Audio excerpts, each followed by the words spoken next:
I am Regina Dyerly, COO of Vita HR. And I am Holly Nels, Regional Manager of HR at Vita HR. And this is Does Micromanagement Equal Harassment?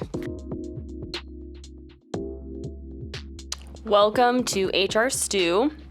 Today, I think most of our audience knows what micromanagement means, but for those that might need a little bit of a refresher, could you both give your definition of what a micromanager is?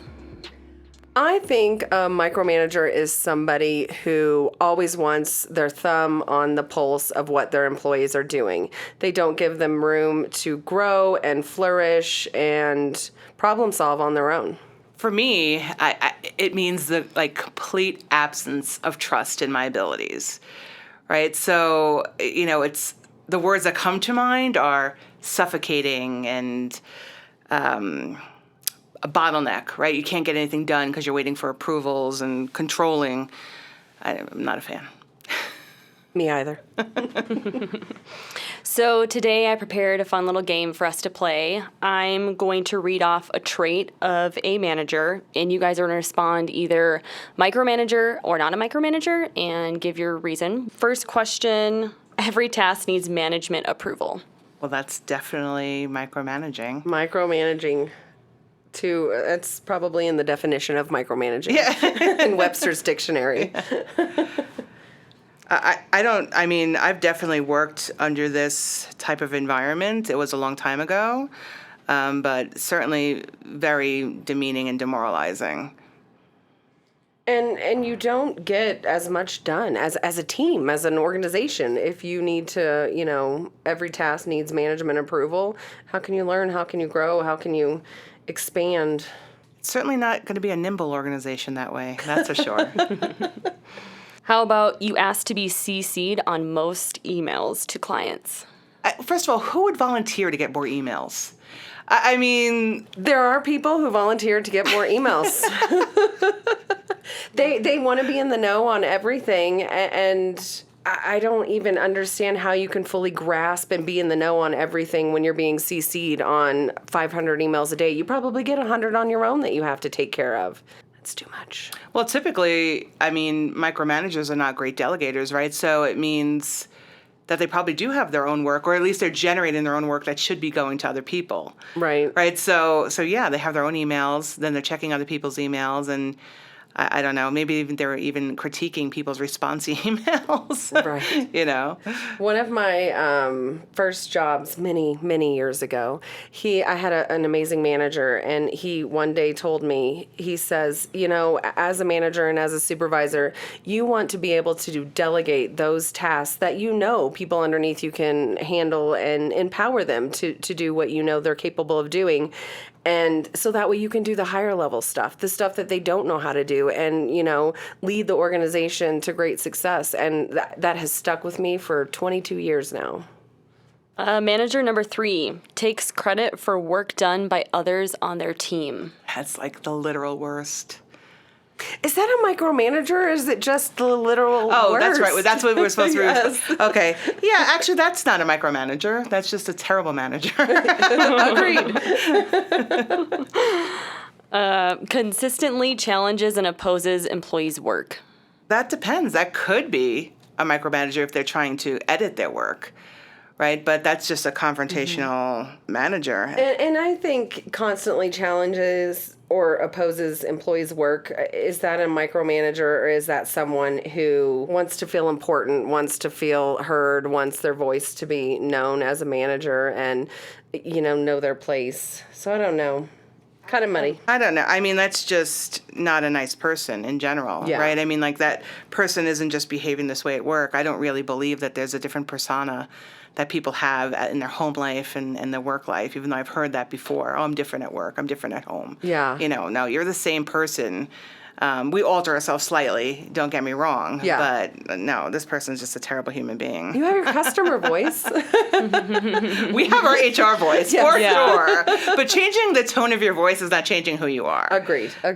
Manager number 5 installs software to monitor people's activity on company computers. It's funny, when I was home for the holidays, and home is back on Long Island, New York, my aunt was working remotely since COVID started. And I was like, well, isn't it nice working from home? I'm like, you could shove that load of laundry in or put that load of laundry in, sorry.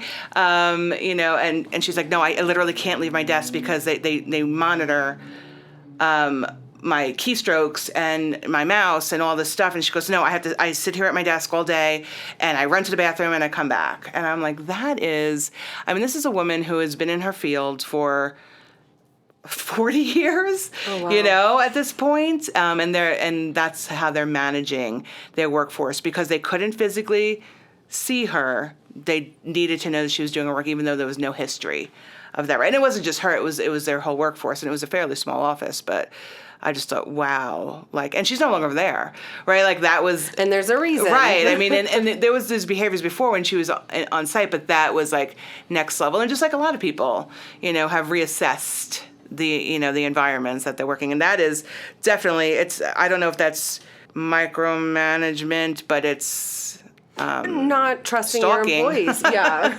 it's stalking. Yeah. And did she ever get reprimanded or anything if she wasn't where her keystrokes should be in there? She said she would get IMs. And how do you know how many keystrokes you should have in an hour? If she just wasn't, if her mouse hadn't moved or she went to away or whatever, they would monitor. And again, this was a small office. This was not like this was hundreds of people they were trying to manage. Right. I was just so flabbergasted by that when she was telling me. I was like, you need to start looking for another job. And they're paying somebody to monitor all of her keystrokes, all of her IMs, just to sit there and watch and say, okay, I noticed you haven't been on for 2 minutes. Where are you? What's happening? I understand that people feel like they need to have some control when they feel like they've lost control, right? But I guess I just don't understand how they believe that this is going to make an employee feel good. Like the average person wants to do a good job. You treat people that are not working and you know who they are. You manage those people. You don't treat everybody, Yeah. like they're criminals. Yeah. Well, and in everything we do, relationships, friendships, your work relationship, you want to be trusted. You want to be able to trust the other person, and you want to be trusted as an individual. And that just shows a complete lack of trust. I agree. This discussion brings up a lot of memories for me in my previous employment. I worked for a micromanager, and she would ask you to do a task and do the schedule for the week or the next 2 weeks. But then it was, okay, I've done the schedule. You have to go take it to her. She has to review it and make sure. And I had been there for years and, done this before with other managers. And every single thing that I did normally at my job, she would ask, did you get this completed? Let me see this write-up for this employee. I want to verify everything. And I had been doing it, again, for a very long time. She would also monitor all of the cameras in every single location and in the back in the warehouse and know where we were. I was pregnant, I think, with my first child. And I remember just dreading going into work and getting up every single morning. And, I was pregnant with a child. I couldn't leave my job or go look for another job, 6-7 months pregnant, just dreading it in tears to my husband. And then one day, there were 3 of us that band together. Enough was enough, and it was 3 years of putting up with this. And we had all written letters to the head of HR, our regional director, and the CEO of the company. I don't know if they conducted an investigation. I was very specific, very matter of fact, and didn't go off emotions in my letter. And the next day they flew in, the regional manager, regional director flew in, and she was terminated. They let her go. And I was like, I could have done this 2 years ago and been so much happier. Why didn't I think of this? But I want to give people the opportunity to change. So I tried, hey, I'm capable. I've been doing this for the past 3 years before you came on board. I'm capable of doing this. I'm capable of handling this. This ship has. Yeah, but then you sound defensive. This is true, right? So that's the tactic of you're sensitive or you're defensive. This is true. So how out of touch was the leadership team that they were completely unaware of these behaviors, that they all had to fly? They got these anonymous letters and then flew in to terminate her. I don't know if out of touch. They would fly in, I would say, monthly or quarterly, But they never noticed any of these behaviors until they got these letters? It's really shocking. And even when they did the walkthroughs on, through everything, she would never include any other member of management, employees. She would never, any of the above. And I had a really good ton of red flags. Yeah. Yeah, and I had a really good rapport, and I still communicate with the old regional director. I had a really good rapport with him, and I remember she would just sit there right next to us the whole entire time, hovering over, watching what we were going to say, what employees were going to say, what other members of management were going to say. It was really toxic. So they knew to some extent, they just chose not to do anything about it until they got all these letters. Maybe they were like, oh, I have these letters and it might turn into something bigger. So we've better, it sounds awful. But the day that she was let go, we all just kind of looked at each other and breathed this huge sigh of relief. And, this weight was lifted off of our shoulders. Yeah, because that level of micromanagement breeds a completely unhealthy and, like you said, toxic environment. Exactly. I remember one time when I was about 7 or 8 months pregnant with my oldest, we all wore uniforms, and she made me order pants that were about 10 sizes too big for me because maternity pants weren't in uniform. But these uniform pants fit in my waist, and I remember going home crying to my husband because I just looked like this clown with these long pants walking down into the store, into the warehouse. And as a pregnant woman, you're hormonal already, and now you're adding extra stress to me that I really don't need at this moment in my life. The world has changed a lot because that wouldn't happen today. No. Or at least I don't think it would happen today. I hope it wouldn't happen today. It might, depending. Manager number 6 is consistently aware of employees' whereabouts when in the office. Micromanager or not a micromanager? I would say that's definitely a micromanager. Almost the classic sense, right? If I don't see you, you're not working. Not exactly that, but kind of in that vein. Back in the day, earlier in my HR career, I had gotten a new manager, and she actually was in charge of operations, and they decided HR should report to operations. She kind of, was trying to, assert her managerial Dominance. Dominance. Okay, thank you. I was struggling there a little bit. And so she came in and she was like, I need all the HR files moved to my office. We had a lot of employees. So, and then the terminated files were also in my office at the time. And she's like, I need them all moved to my office. And I was like, why? They need to be in here. And she's like, explain to me why they need to be in here. I was like, well, I do the filing. People do their paperwork. The paperwork is done in here at the table at my office, and then I file it. And she just insisted that they were moved because she wanted to see what I was filing and when I was filing, and wanted to make sure I was up on the filing, and that it was a whole thing. And it was just, that was not a great experience for me. And it really was, it certainly didn't make me feel awesome. No. You want to see when I'm filing and that I'm up to date on filing. Like that's like number 115 on my list of things that I have to do on a daily basis as an HR manager with hundreds of employees. Yeah, you could have been petty and took all your files for the week and then just gone and set them on her desk. All right, I'm in here to file. Got in her way. I'm just kidding.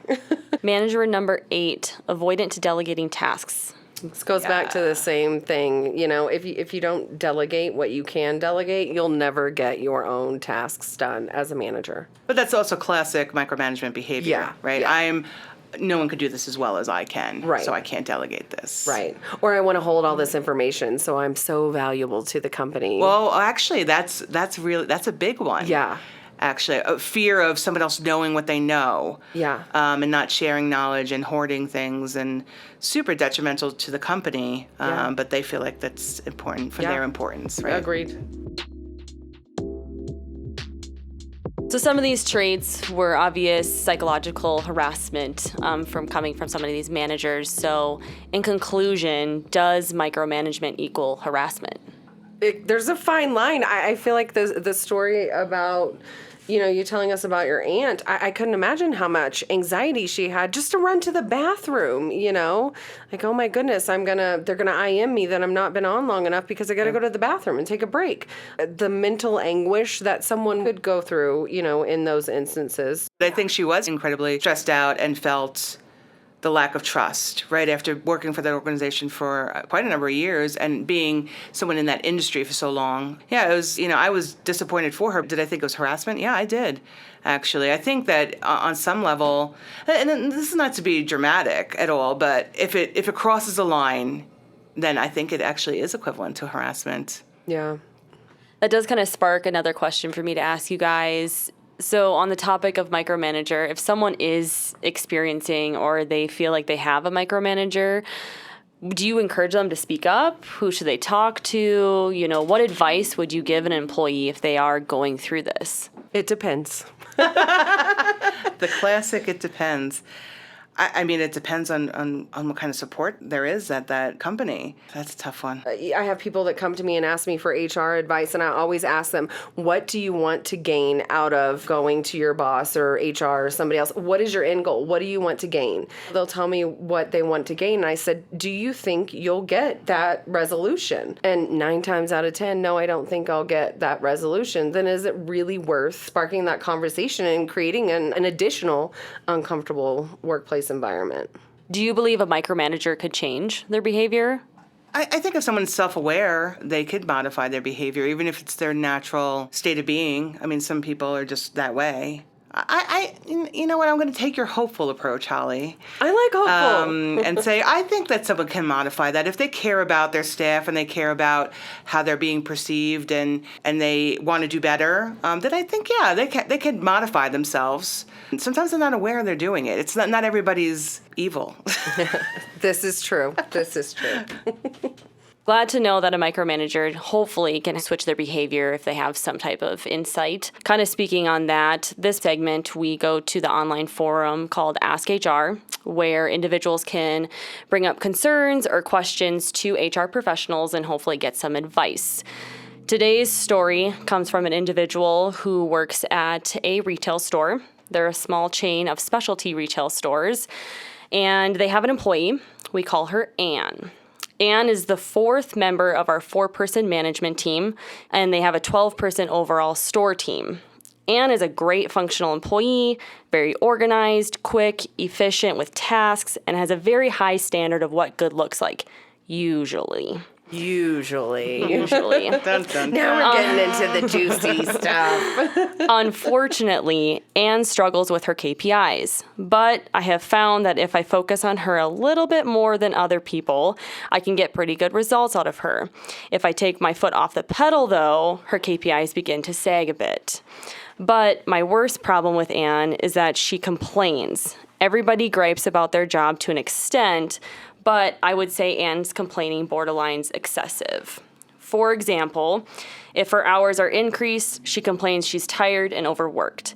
If her hours decrease, she complains that she needs all the hours she can get and that she has her bills to pay. If I schedule her for weekends, she complains she never gets to see her husband. If I give her the weekend off, she complains that she needs to then work the next several days in a row. If I try to provide any advice or coaching to her to help expedite projects or increase KPIs, I'm micromanaging or, I quote, on her ass. I was dealing with it fine for a while until recently.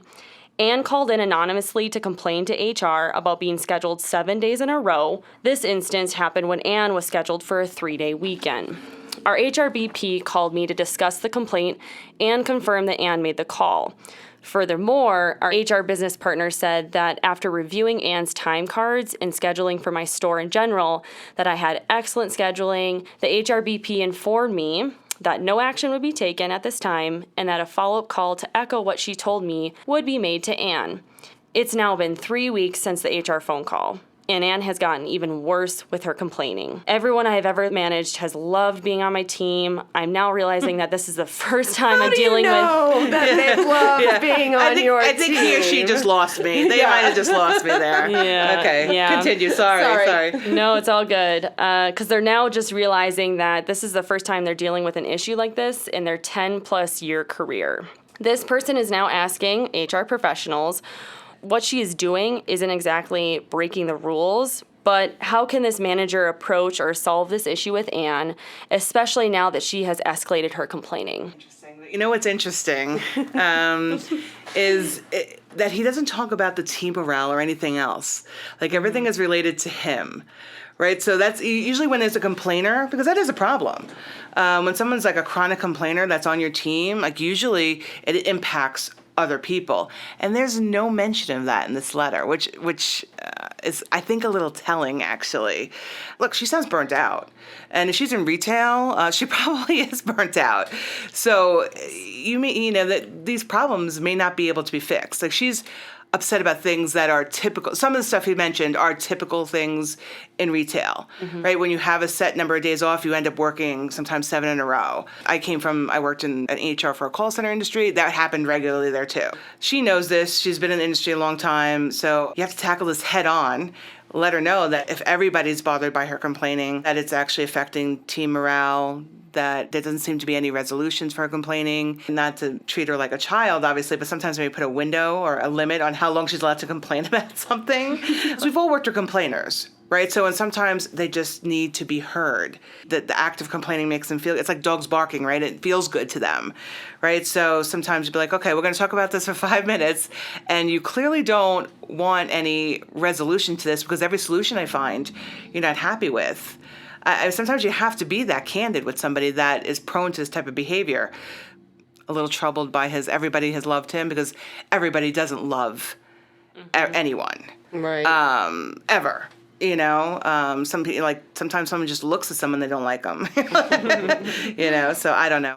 Well, and I think with, the part he talks about, he has to micromanage her to get her KPIs where they need to be or they sag. Why in that instance, instead of micromanaging and, staying on her every single day, set up expectations, weekly expectations. This is what I expect you to meet. This is where I expect you to be. If you can't get there, maybe we go down a performance improvement plan. Maybe we go down the write-up process instead of, I don't know. I think in this situation, there are other alternatives than micromanaging somebody. Set out clear expectations. If they're not met, you can't do the job. Maybe she is burnt out. Maybe it's time for her to find something else for her to do with her career. You know what else? Every person needs to be managed differently, right? So some people require more attention, and some people need or want more attention. Agreed. This might be the case with somebody that actually is this vocal about some of her concerns, right? About what's happening. So maybe it is micromanagement, but maybe just him having to spend time with her, he's labeling as micromanaging. Well, and have some compassion and put yourself in somebody else's shoes. Build a rapport, build a relationship, try and get to the root cause of what's going on.